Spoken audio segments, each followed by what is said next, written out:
নমস্কার, আপনারা দেখতে শুরু করেছেন নর্থ বেঙ্গল টিভি।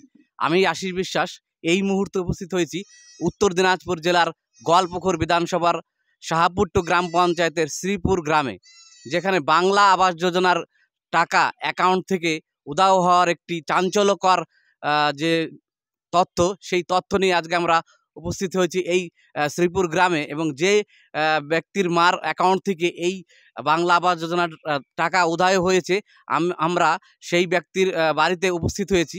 তার মুখ থেকে আরও বিস্তারিত তথ্য জেনে নেব।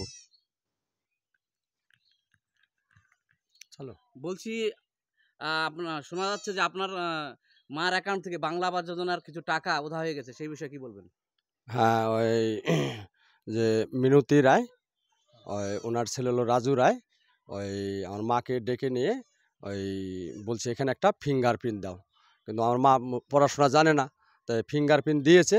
দেওয়ার পরে 2 দিন পরে উনি চেক করে যায়, দেখে যে আমার 10,000 টাকা মানে কেটে নেওয়া হয়েছে। ঘটনাটি কবে ঘটেছে? জানুয়ারির 1 তারিখে নিয়েছে। আপনি এই বিষয়ে ব্যাংকে যোগাযোগ করেছিলেন? হ্যাঁ, আমি ব্যাংকের থেকে পুরো স্টেটমেন্ট পুরো ওঠাই নিয়ে আসছি। আপনার মা বাচ্চা আছে তো এখন? আছে, বাচ্চা আছে, বাবা নেই। 10,000 টাকা নিয়েছে। হ্যাঁ, 10,000 টাকা নিয়েছে। বাকি টাকা আছে আপনার? বাকি টাকা আছে। সেটা তুললেন আপনি? না, এখনো তুলি নেই। কি আপনি করতে চান এখন?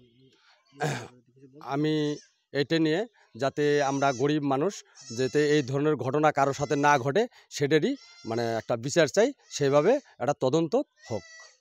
আপনার মার টাকা না? হ্যাঁ, আমার মার টাকা। কি নাম আপনার? আমার নাম সুধীর মণ্ডল। মায়ের নাম? পার্বতী মণ্ডল। আর কি বলবেন?